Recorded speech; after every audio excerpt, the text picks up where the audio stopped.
Clayton. I'm a recovering drug addict and alcoholic, and I've been clean since February 21st, 2021. If you're here today, then I'm glad you made it. This is a safe place where we can get together and, if you want to leave a comment and share a story or just say hello, and please do. You want to, if you like the channel, then hit like, and if you want to become part of something that I'm trying to build, the recovering community, then hit subscribe. And we are chapter 7, recovery and relapse. Many people think that recovery is simply a matter of not using drugs. They consider a relapse a sign of complete failure, and long periods of abstinence is a sign of complete success. We in the recovery program of Narcotics Anonymous have found that this perception is too simplistic. After a member has some involvement in our fellowship, a relapse may be the jarring experience that brings about a more rigorous application of the program. By the same token, we have observed some members who remain abstinent for long periods of time, whose dishonesty and self-deceit still prevent them from enjoying complete recovery and acceptance within society. Complete and continuous abstinence, however, in close association with identification with others in NA groups, is still the best ground for growth.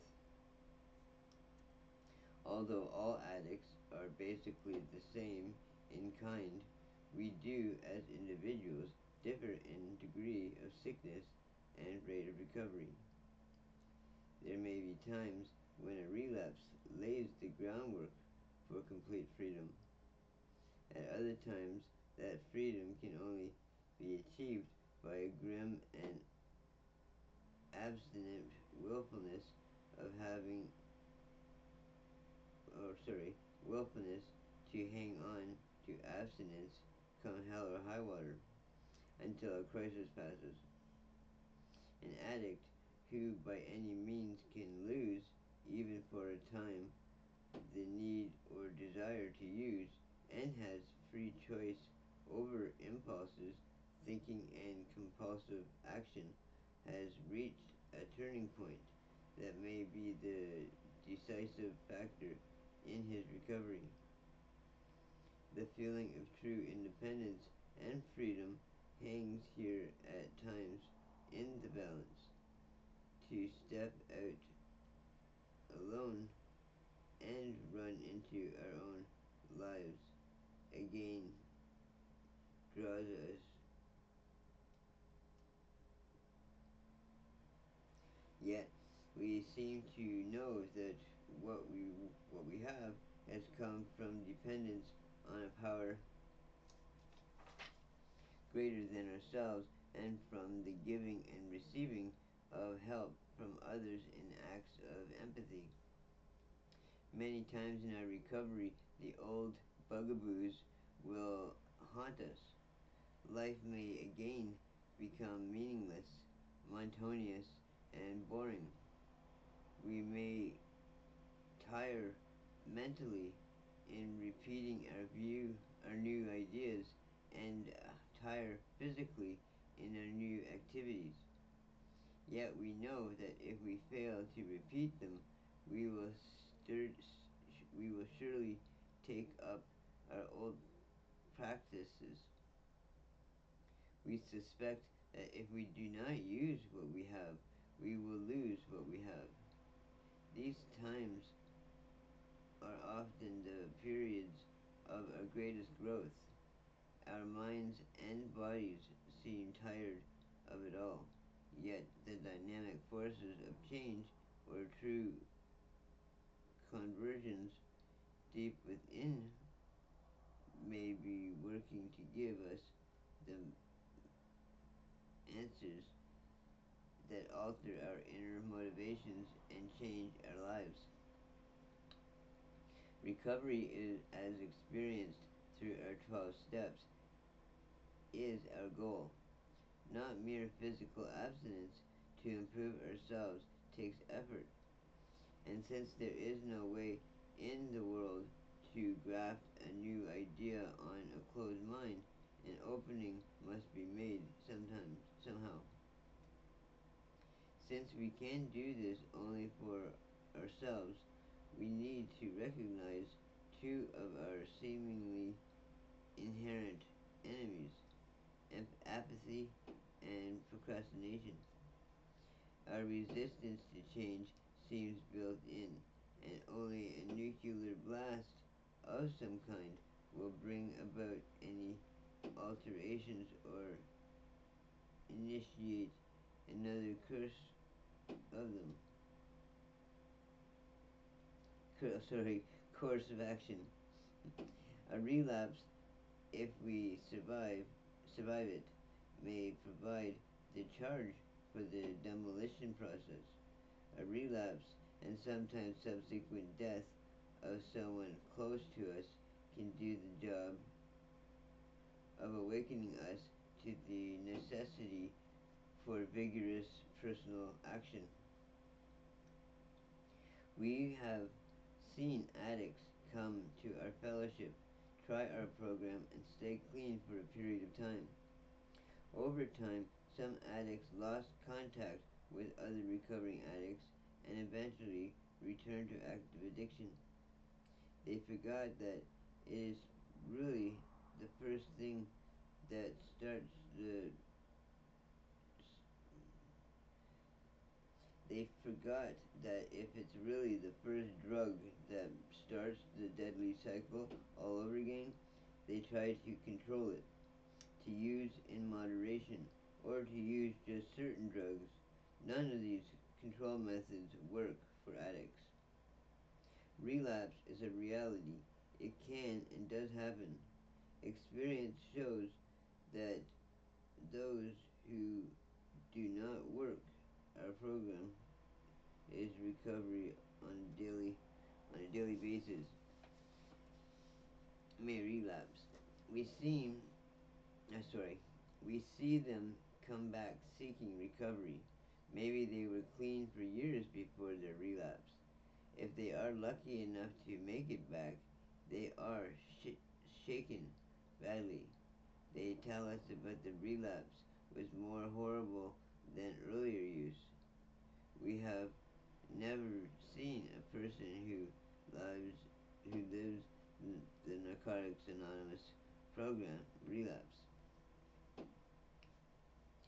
Relapse after relapse are often fatal. We have attended funerals of loved ones who died from a relapse. They died in various ways. Often we see relapsers lost for years, living in misery.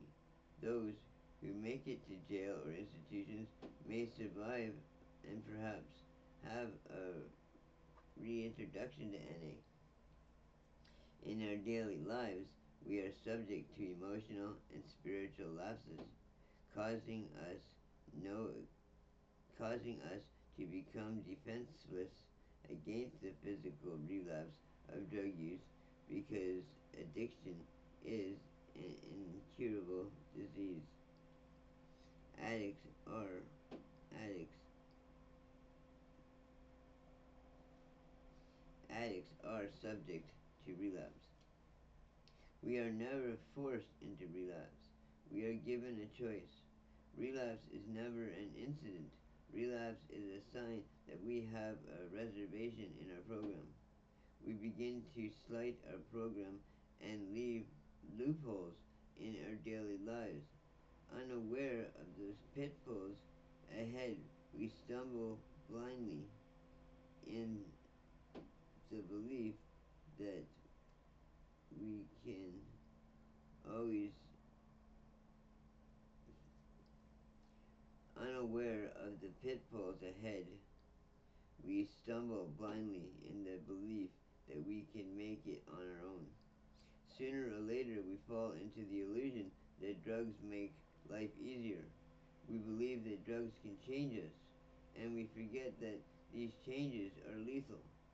When we believe that drugs will solve our problems and forget what they can do to us, we are in real trouble.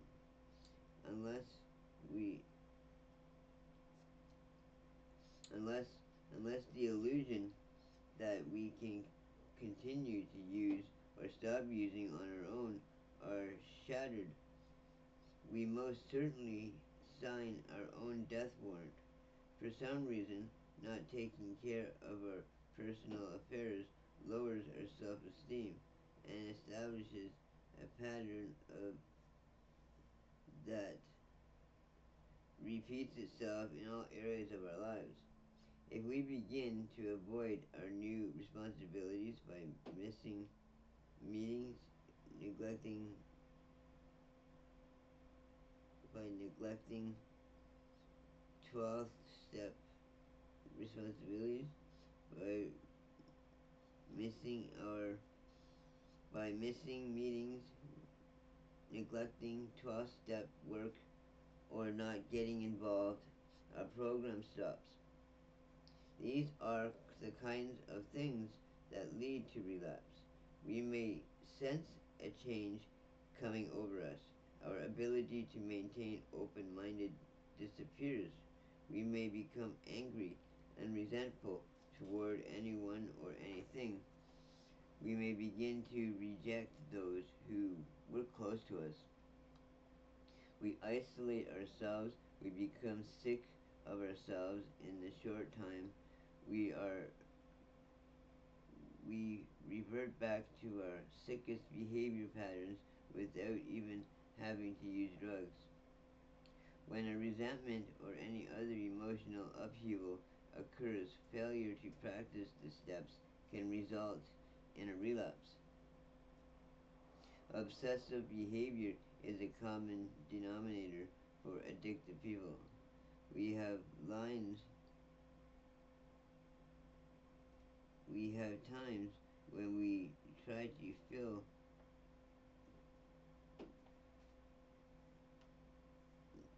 obsessive behavior is a common denominator for addicted people. We have times when we try to fill ourselves up until we are satisfied, only to discover that there is no way to satisfy us. Part of our addictive pattern is that we can never get enough. Sometimes we forget and we think that if we can just get enough food or enough sex or enough money, we'll be satisfied and everything will be alright. Self will still leads us to make decisions based on manipulation, ego, lust, or false pride. We don't like to be wrong. Our egos tell us that we can do it on our own, but loneliness and paranoia quickly return. We find that we cannot really do it alone. When we try, things get worse. We need to be reminded of where we were becoming from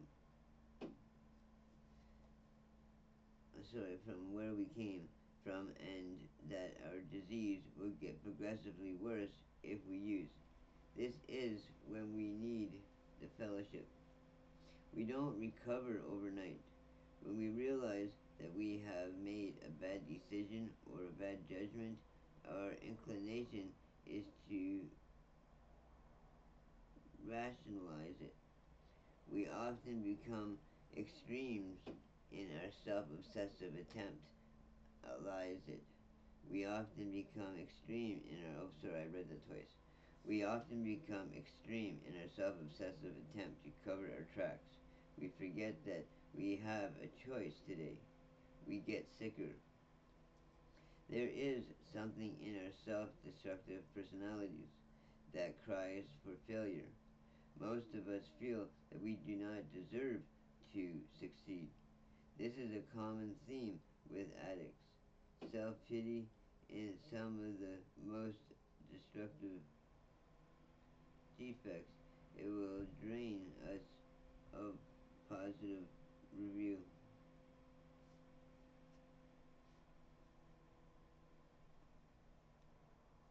Oh, sorry, positive energy. We focus on anything that isn't going our way and ignore all the beauty in our lives. With no real desire to improve our lives or even to live, we just keep going further and further down. Some of us never make it back. We must relearn many things that we have forgotten and develop a new approach to life if we are to survive. This is what Narcotics Anonymous is all about.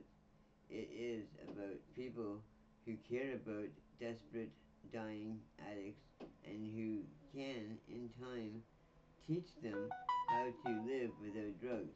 Many of us had difficulties coming into the fellowship because we did not understand that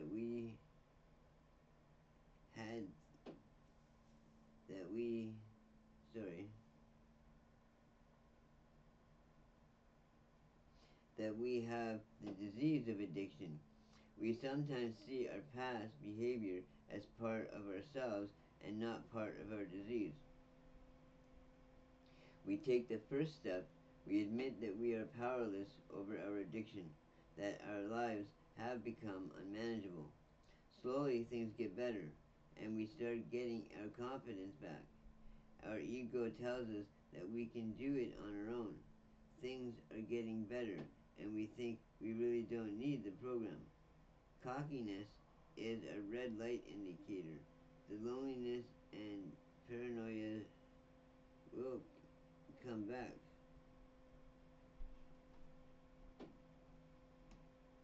We find out that we can't do it on our own and things get worse. We really take the first step, this time internally. There will be times, however, when we really feel like using. We want to run and we feel lousy. We need to be reminded of where we came from and that if it will be worse this time. This is when we need the program the most. We realize we must do something. When we forget the different, when we forget the effort that and the work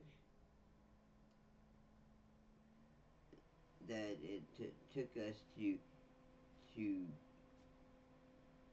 to get a period of freedom in our lives.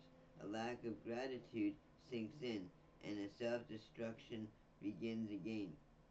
Unless action is taken immediately, we run the risk of a relapse that threatens our very existence, keeping our illusion of reality rather than using the tools of the program. We return us to isolation. Loneliness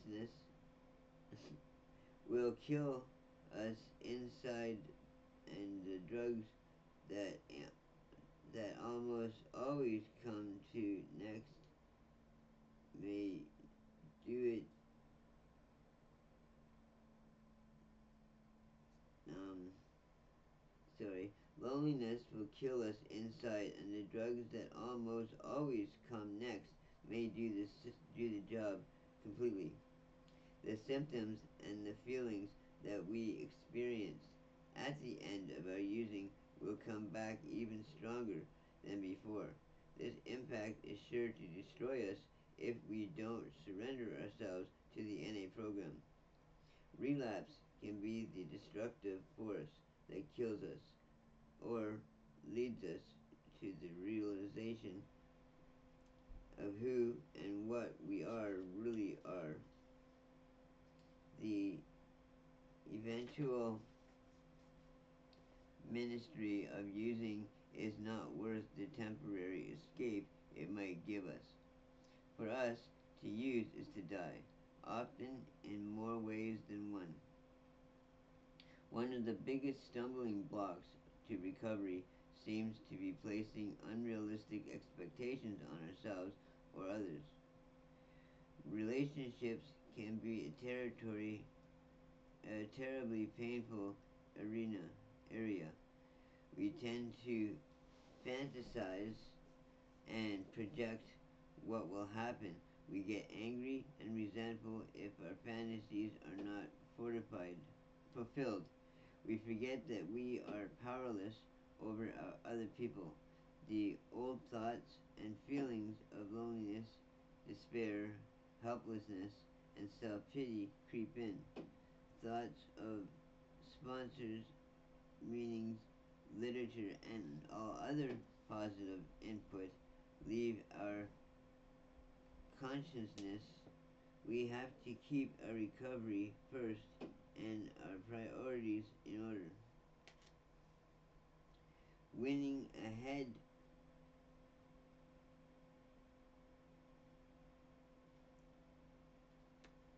excuse me, um, writing about what we want, what we are asking for, what we get, and sharing this with our sponsor or another trusted person helps us to work through negative feelings.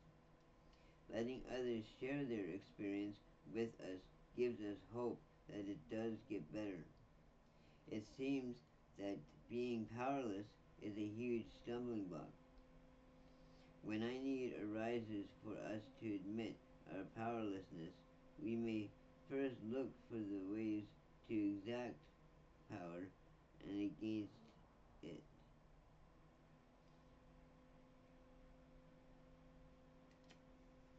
After exhausting these ways, we begin sharing with others and we find hope. Attending meetings daily, living a day at a time, and reading literature seems to send our mental attitude back toward the positive. Willingness to try what has worked for others is vital. Even when we feel that we don't want to attend, meetings are at a source of strength and then hope.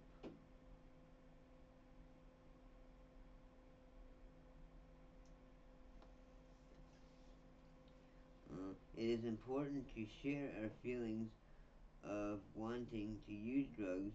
It is amazing how often newcomers think that it is really abnormal for a drug addict to want to use. When we feel the old urges come over us, we think there must be something wrong with us and that other people in Narcotics Anonymous couldn't possibly understand. It is important to remember that the desire to use will pass. We never have to use again, no matter no matter how we feel. All feelings will eventually pass. The progression of recovery is a continuous uphill journey.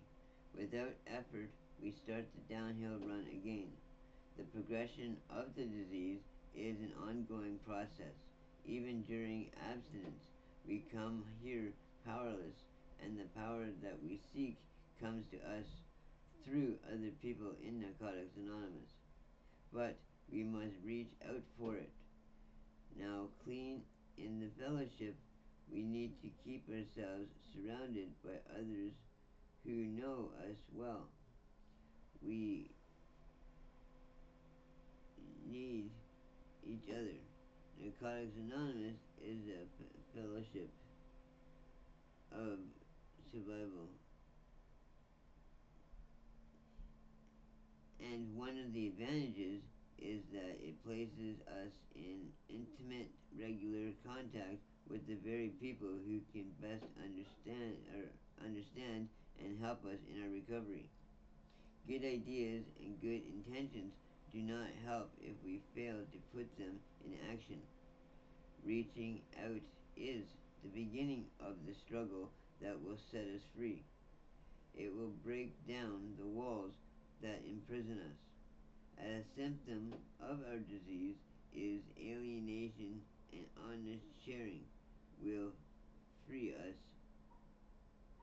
recover. Often we are grateful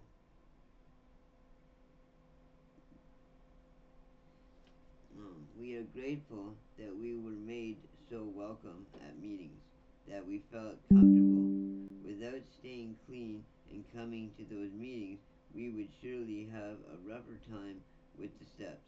Any of these drugs will interrupt the process of recovery. We will find that we will find that the feelings we get from helping others motivates us to do better in our own lives. If we are hurting, and most of us do from time to time, we learn to ask for help. We find that pain shared is pain lessened. Members of the fellowship are willing to help a relapse or recover and have insight and useful suggestions to help other members ask when asked. Recovery found in Narcotics Anonymous must come from within, and no one stays clean for anyone but themselves. In our disease, we are dealing with a destructive, violent power greater than ourselves that can lead to relapse.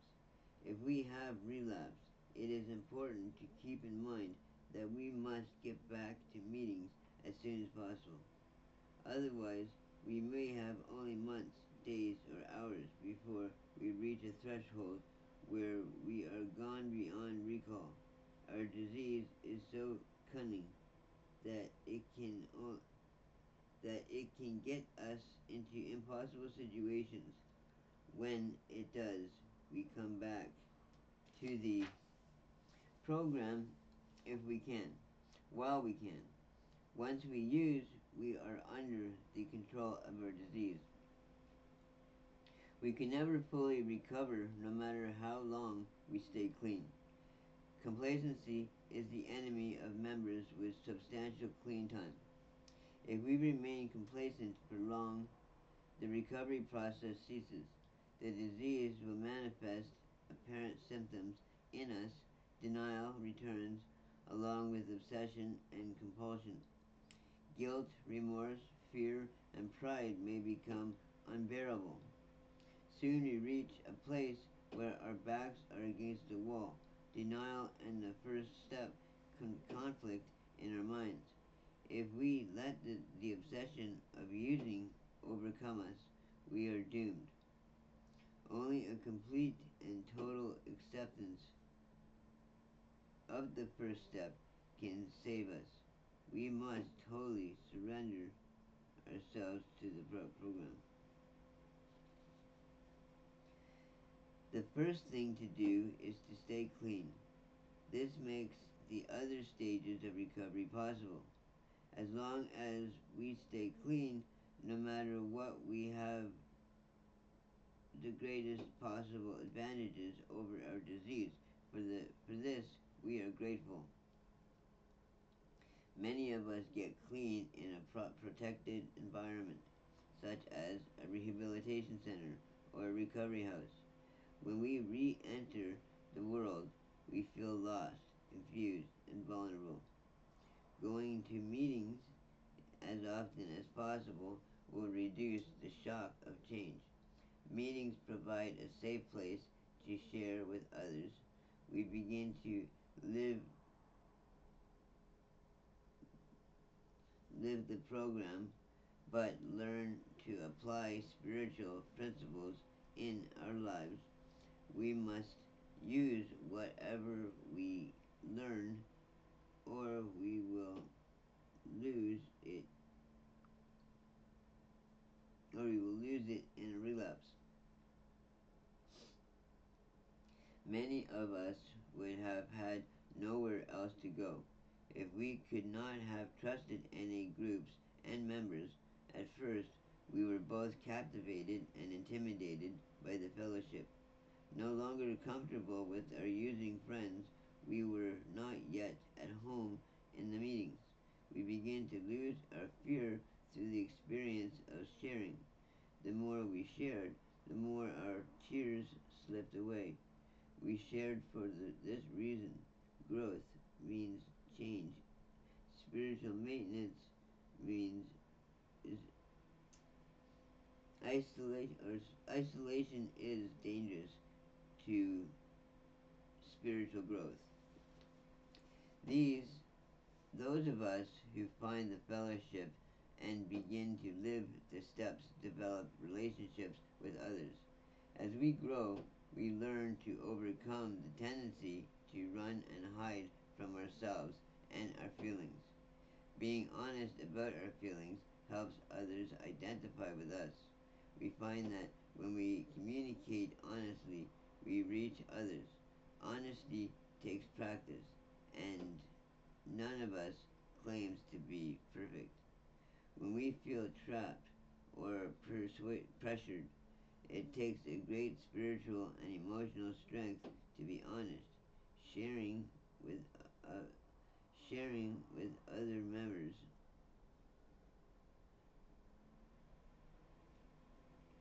sorry, um, it takes great spiritual and emotional strength to be honest. Sharing with others keeps us from feeling isolated and alone. The process is a creative action of the Spirit. When we work the program, we are living the steps daily. This gives us experience in applying spiritual principles. The experience that we gain with time helps our ongoing recovery. We must use what we learn or we will lose it, no matter how long we have been clean. Eventually, we are shown that we must get honest or we will use again. We pray for willingness and humility and finally get honest about our mistaken judgments or bad decisions.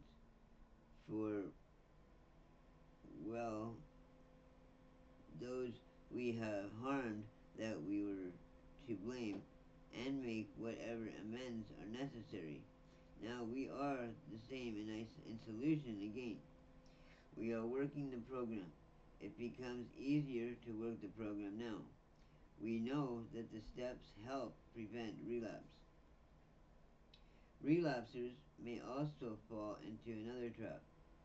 We may doubt that we can stop using and stay clean. We can never stay clean on our own. Frustrated, we cry, I cannot do it. We beat ourselves as we come back into the program. We imagine that our fellow members will not respect the courage it takes to come back.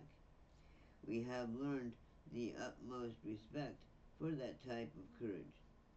We applaud here heartily. It is not shameful to relapse. The shame is not coming back. We must we we must smash the illusion that we can do it alone. Another type of relapse happens when being clean is not the top priority. Staying clean must always come first. At times, we all experience difficulty in our recovery. Emotional lapses result when we don't practice what we have learned. Those who make it tough, sorry, those who make it through these when times show a courage not their own. After coming through one of these periods, we can readily agree that it is always darkest before the dawn. Once we get through a difficult time clean, we are given a tool of recovery that we can use again and again. If we relapse, we may feel guilt and embarrassment. Our relapse is embarrassing, but we cannot save our face and our ass at the same time.